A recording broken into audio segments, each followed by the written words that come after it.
Hi.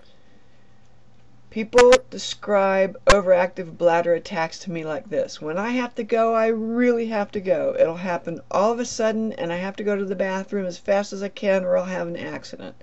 Unfortunately, this thinking and this kind of toileting behavior compromise the original toilet training that taught the bladder to wait until you were at the toilet and you gave the signal to the bladder to empty. Now the bladder's in control instead of you.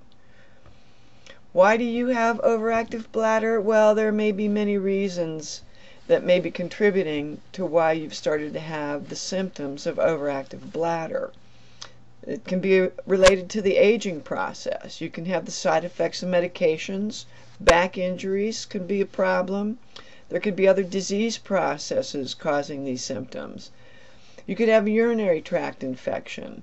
There could be problems with your diet. As we age, our bladder changes in what it can tolerate.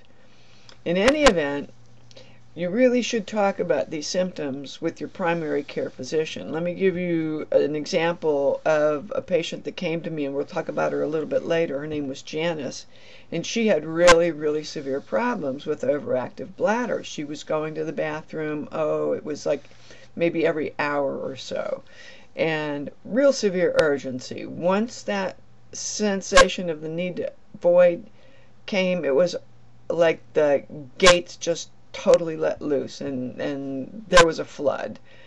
She was completely out of control with her bladder, and she was cutting back on all of her activities, staying at home, and she was starting to wear pads all the time, and she was starting to get pretty depressed. Well, after we talked about it, I asked her to go see her primary care physician.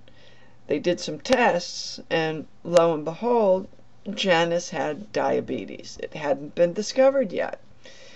So it's really important to talk with your physician or your physician's assistant or nurse practitioner or whoever it is that you talk with about symptoms of overactive bladder. It's really common.